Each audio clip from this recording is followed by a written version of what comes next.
The union of Bachlal, it's all to explain why Shvisha Pesach is not even the Chiyuv of Shalmi Simcha. What was the question about Shalmi Simcha and the answer? That's not the previous paragraph. Before that, he asked and answered. The question was, why is it only in the first day? That's 3 paragraphs ago, which I just said. This is all to answer the question why Shvisha Pesach there's no Chiyuv to bring Shalmi Simcha. Then he goes to explain what is Shalmi Simcha, asks a question about it and answers. It's the paragraph that begins with, it's 2 paragraphs from behind Omnam. Umaktim levayer. Gimel starts with the question, why no Shalmi Simcha, no Chiyuv on Shvisha Pesach. The Alter Rebbe asked this and answers. It was a whole tzarichin with tzemach tzedek, a whole pilpul. Then he Yontav is you go. Why how could it be that it was celebrated with What is similar to the Goch? How could the Eich Tuchel Kabel Simcha Ruchnis? How can a Nefesh Bahamis be part of a Simcha Ruchnis, which is what? Which Moed de Hashema, the Mai Yomim Tovim. The answer is, before the Havin, the answer is, in a few words,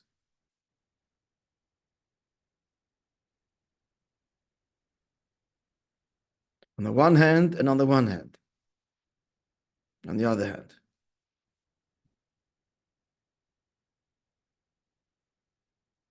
Look at the Talmud.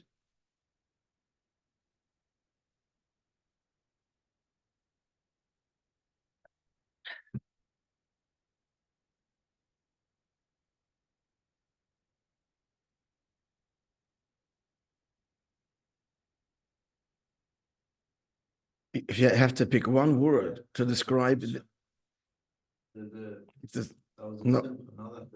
one word to describe this meat that affects the simcha also for the nefesh bahamis. One word would be hint.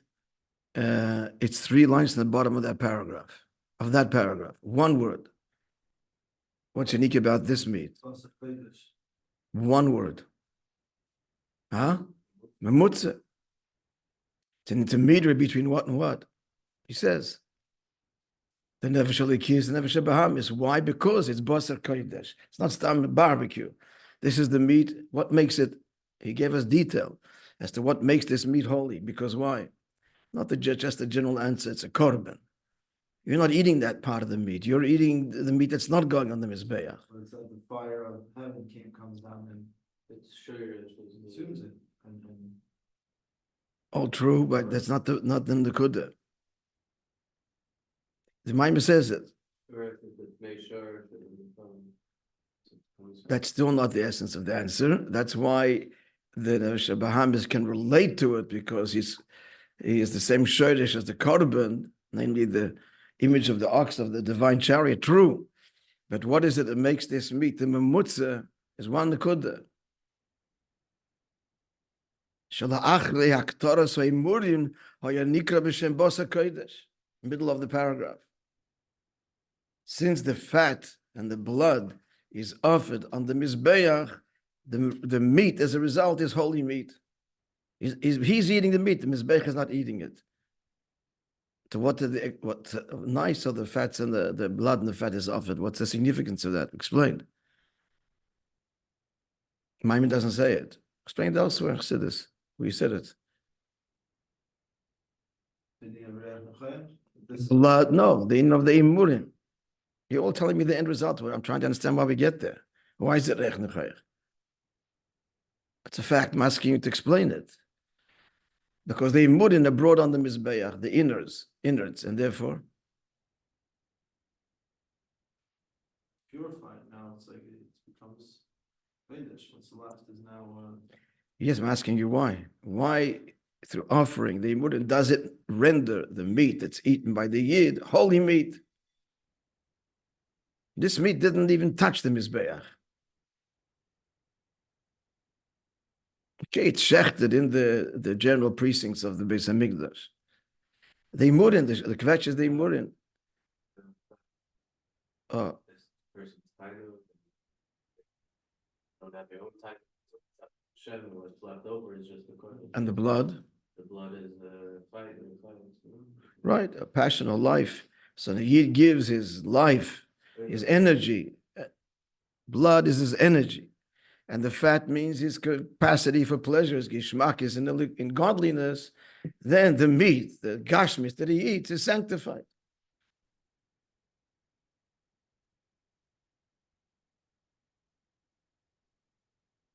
That's a different kind of meat. The gashmis is the same meat. Again, it doesn't touch the mizbeach. Separated and roasted and eaten. The moshcha, it has to be, it's supposed to be, the gedula, says Rashi, with the moshcha on the pasuk, which means it should be spiced, eaten as fit for royalty. But it's not megashim him. Not only does eating meat, which normally causes a person to be more materialistic, it aggravates his materialistic side, which is why what?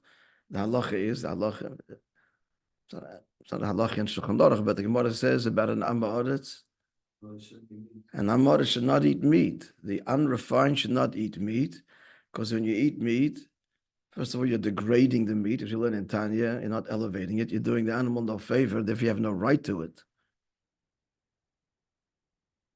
You hear what I said? We have no right to the meat, to a plant either, for that matter. It's a living creature. What are you taking the plant and making wheat or the fruit and eating it?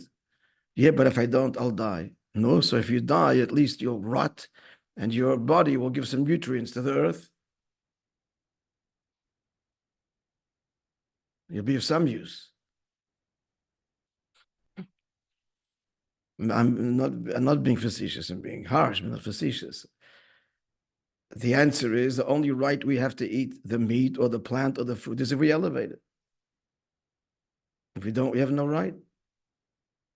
And if we didn't, there's always tshuva. In the end, we will, right?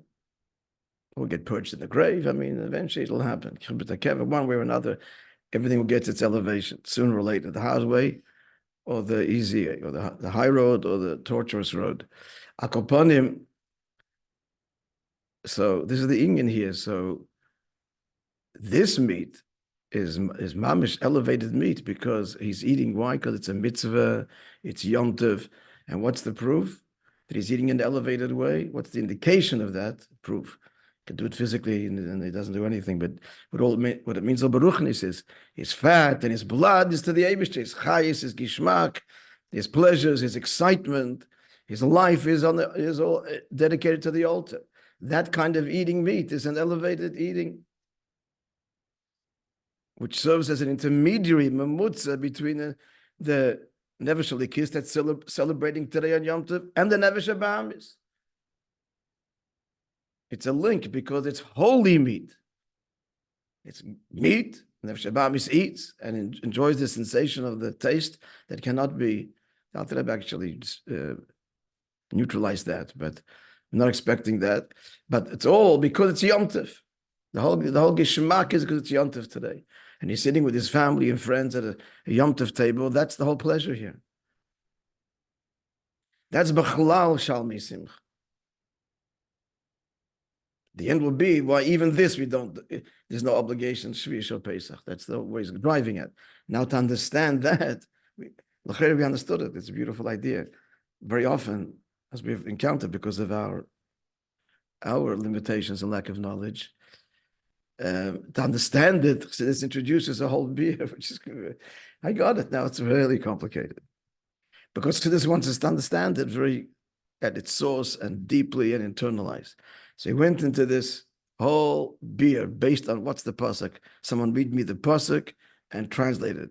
It's an entertaining pasuk in its own right, and it's the first pasuk of Perek Hey in Shir Hashirim, which begins the words Bosi Legandi Achleisi Kala. The same pasuk continues. What does it say? Read it for you in translation. Beginning of the paragraph. Ichlu reim. Stop. A comma. Ichlu reim. friends are eating. Telling the bride and groom in their union and their celebration. So the groom is saying this to all of his friends: eat and celebrate our chasna, our nuptials. Yeah, ichlu re'im, eat, friends, and then doidim, shesu v'shikru doidim, meaning Drink and intoxicate. and become intoxicated. Doidim, beloved ones, doidim, near ones, dear ones. Huh? Yeah, kil doidi. So good. We would like to leave this pasuk alone and run with it. No, my is not going to let us. Says in Zohar, hold a second. Wait a second. What's ichlureim and shuv shichlu doidim? So who are the friends that are eating? First of all, who are the friends? We get that. Yeah, that's right. Chachma bina. Bina is not bina without chachma, and chachma is an affection without bina. So they're the friends. We'll soon say, what does it mean to eat? What are they eating? And who were the doidim of the lovers, the beloved? Specifically. You're not wrong? Oh, yes, specifically, Zoh. Zoh and Malchus, male and feminine. They're the lovers, doidim. We said that, yeah, we pointed out yesterday. Today, the Maamar says that Chacham Bina, two friends, are never separate, as opposed to Zoh and Malchus. At the level, the feminine, there's a level, to push it and put a simple language. Just one expression of this. At the level of the mind, you're always one with your wife. Chachma Bina level. You have one vision, you have a shared vision in life. That's always. As in, she's always on my mind. Conscious, not conscious, always like Kud of Chachma is ever present. Zon Malchus is the unity from time to time. The Shem Yichud, Kuchebricha Shrinta, certain Zmanim, not one, and ought not be this literal oneness at all times. It's special times. Shem Yichud, Kuchebricha Shrinta. It's not Treira in Misparshim. There is separation coming together. Nida, unity, separation coming together, etc. I mean, this is a whole, dimension in its own right. At any rate, so the friends are Zoh and Malchus. You're listening. You're following. No. Now answer. What are they eating? Eating and drinking. Right. Chacham Bina eating, being nourished, called metaphorically food. Yeah. They are drawing from their respective sources. We get this geography. This is explained elsewhere, but the geography is Chachma is rooted in Mida or Noitzar, not Noitzar, Mida or Tikkun, number 8. I'm sorry. No. Yeah, 8 and 13. Yeah, okay, good. And Bina, so yeah, correct. Bina is rooted in Mazel, it's called, or Tikkun Yud Gimel, the 13th attribute. Showing. Now, what's the critical point here? So, it's their what? It's their source. And Yud Gimel B'das Harachmim basically beyond that tzilus, beyond their system, and they're being nourished by their source. So it's called Mazel. Mazel means to drip down. That's what it means. V'noizel min alavana. So dripping down from their source, as it were, flowing down, is their source that nourishes Chachma and Bina. What about Zon Malchus? That's the doidim, the loved ones. So they're not told to eat; they're told to drink. Why drink? Being mamshech the food for the energy throughout the body. Yeah, because by Gashmi is liquid goes down, so it referring to a greater descent than Chachma and Bina, which are very lofty levels, and that's where it stops. They receive, and it ends there. He was talking about Amshacha all the way down, like liquid, and that's the function in the body of liquid, is to bring the nutrients to every part, the blood, to bring the nutrients to every part of the body. So that's called drinking. And where it gets absorbed within each limb according to its need, nourished each limb and organ of the body. That's the nature of liquid that comes down. That's why the metaphor to describe an effusion of the divine, that's what we're talking about, the revelation of godliness. So we're using a metaphor of food and a metaphor of liquid. Why? Because the food is a higher revelation that doesn't spread downwards to the lowest levels. It's at Chachma and Bina. That's where it's nourished. The mind is nourished. That's it, as it were. But then Shesu v'shikru doidim. This is damshacha all the way down, like liquid, to invigorate and animate and nourish every limb and organ of the body. Godliness descending into creation, into biyah.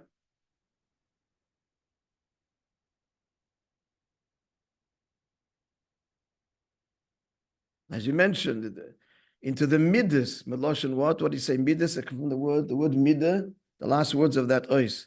The words midah means measure, because the emotions are finite and measured. And Chachma bin is not measured. Chachma, we're saying a word, we're giving a definition. There's a very clear definition what Chachma is, what bin is, why we're saying the Davka midas agvul. In simple language, English only. Saying the mind is always in search of more. Because the mind is objective, it's not locked in. So it's not, I got it over. One stands deeper and deeper. And the mind will entertain even things that are uncomfortable. The heart won't. Emotions, what I love and what I don't like.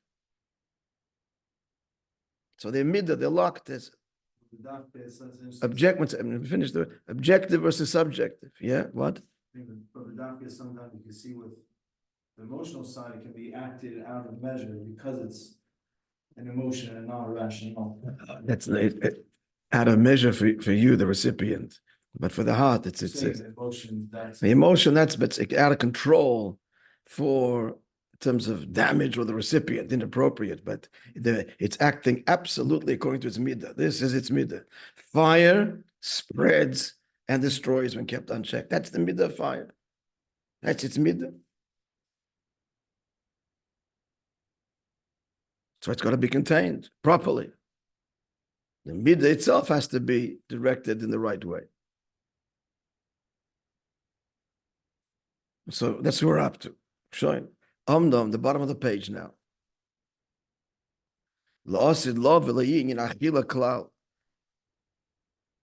So we explain now food now on a very profound ruchnistic level of creation, starting with Atzilus, being nourished by the divine. Nourished, and that's the food. Well, the water also nourishes. But Lasid Love, there's no food. There's no eating. We did this? No, we didn't. As it says in the Gemara, that the world to come, there's no food and drink. Gewalt. What about the revelation of Yigim B'Desarachim? Huh? And what about the Suda of Mashiach? Good question. Okay, the simple answer to that is Elam Abahi is referring to Elam Baruchni. Paradise after death, which is purely spiritual. But Be'emes, it's referring to Lasad Lavi as well. So I don't know the answer to your question. Maybe it'll be answered at the end.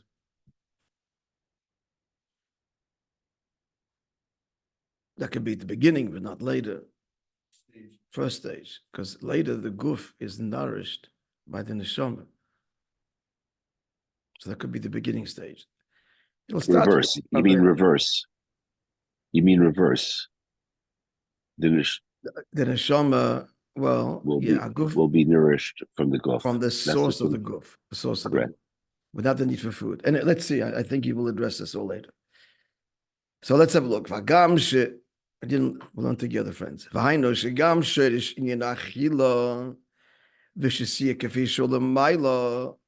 Even this lofty, the source of food and drink, as it is above. The source of food begashmis, is Yuginul Midas Harachamim. Number 8, number 13, to be specific, right? And the source of drink is Zon Malchus. It doesn't actually, no, see, Zon Malchus, the recipients, it doesn't actually say, so it seems the pshat is that this will give me the Sarachamim that nourished Chachma Bina are now drawn down into, it's the same source, and now drawn down into Lamata Ischalkus like liquid does. So that's the Inyan. All right, so the Inyan of food and drink, this lofty level of Reim and Doidim, Chachma Bina and the Midas and Malchus, Lo Yielasid Love. Won't be. Why? Bechal Oitzim Mailes Hagili de Lasid Love. It'll be such an awesome, powerful revelation when Mashiach comes. Sheila Maile Bechinas Hamidas, higher than the Midas, Shesuv Shikru Doidim, which are the lovers, the friends, not the friends, the Reim of friends. Doidim. Beloved. Well, the Maile Gam Bechinas Hamoichim, and higher even than Moichin, Ichlu Reim Chachma Bina. When we say it won't be food, this ruchnistic aspect of food, right? We're saying it will be lost love. Now, ultimately, even Begashim is, if Baruchnis it'll be that way, so it'll translate. Huh? But that's the Indian here, like that there won't be this Indian of Chachma Bina level, these levels? There will be these levels, but they won't be nourished from the source they get now, which is called, which they internalize in the way of Achila and Shia. To be explained, there'll be a revelation even higher, but higher than can be defined by food and drink, even food and drink, ruchni. The essence of Elikus will nourish them. That's the Nakud. There's the nutrients as they are manifested in the form of food and drink, then the essential nutrients. Vitamins, tablets, a similar kind of thing. You're getting the nutrient, but on an essence level, or homeopathy. You're getting the nutrients on the essence level, not on a manifested food and drink level. So nourished, yes, but beyond the nourishment, the limitations of nourishment till now. Okay, the Maimon will explain. Let's see a little bit further. So this is not going to be. Now, we pointed out the Shvisha Pesach, the Alter Rebbe says this astonishing statement, that there's no Shalmei Simcha, there's no Karbonis, the purpose of which is to celebrate the Yom Tov. And I told you, the Nekuda is, after the whole Arichas have Pilpul of the Rebbe, not that they did not eat meat on Shvisha Pesach and celebrate and eat Shalmei Simcha. There's no obligation to bring it then, unlike Shmini Atzeres. If you didn't bring it early, you'll bring it today, but you'll eat. Otherwise, you'll eat from the meat that was the karbonis, the behemoth that was shechted earlier on Pesach. And for that reason, is that why we don't say Shechianu on Shvishal Pesach? It's a general idea. It's Perhaps. not an independent. It's not an independent yontif. But his answer here is not going to be. It's the opposite. The reason we don't say Shechianu b'chalal is because Shvishal Pesach is less than Shmini Atzeres. Shmini Atzeres is an independent yontif. It warrants Shechianu. Shechianu and you karbonis and you chiyuv. It's a whole new yontif. Shvishal Pesach is nothing new. It's just a continuation of what? Of Pesach, and therefore no Shechianu, no separate korban. That's the general bir apinigle, and even apichsidis to a degree. As we'll see in the Maimon, and Mr. Sikha addresses this too. No, the not eating of the meat, Shvisha Pesach, is because it's higher than rest of Pesach. Higher than rest of Pesach. Not the continuation of it. Therefore, no need for independent Yom Tov. It's higher than that Indian of Achila. That's what you're saying now. He made it as a fact. And al derech zeh, Shvir Pesach is like Lasid Love, right? Higher than the Indian of Achila. That's already the essence of the answer we got. Why there's no obligation to bring Shalmi Simcha. The Rebbe says that the Tzorech that's a Machzedek, which we thought, just to share with you if you follow this. The commentaries, the Brovna and others, thought that Tzemach Tzedek Tzorech In is how the Rebbe said there's no Shalmi Simcha on Shvishal Pesach, like the rest of Yom Tov, you have to eat meat. So tzarech. That's not the tzarech. The tzarech is why we're eating all together. Should be asal achil. That's the tzarech. After the whole beer, it's like lots of love, which we're going to learn tzarech. And so you're still allowed to. And if you didn't bring the korban before, you have to bring the korban today. It's not chiyuv, but you still got to eat the meat. So not only are you allowed to, there's an obligation still to eat, even though it's not a chiyuv. That's the tzarech. You're still obligated to eat. You're not obligated to bring the korban. If you didn't bring it, if you brought korbanos earlier, there's enough meat left over, eat that. The tzarech is according to the whole beard. No achila, period. That's the tzarech. Well, that's enough said. The opposite of what everybody thought the tzarech is. You follow? Sorry. Let's negate to our discussion so much. But right after the Maimon that I've addressed it, it's a 4-page sikha. I learned it, and I was curious why they would not put this in, make this in the sikhas. This is the kind of sikhas they end up in the sikhas. I don't know why, but at the end of it, they write, the end wasn't clear exactly. The last nakuda that it wasn't clear to the listeners. Maybe they didn't want to ask. I don't know. Find something else so we understand better. Basically. All right, friends, we'll stop here to continue Be'ez Hashem. Ois Daled on Monday. Yeah.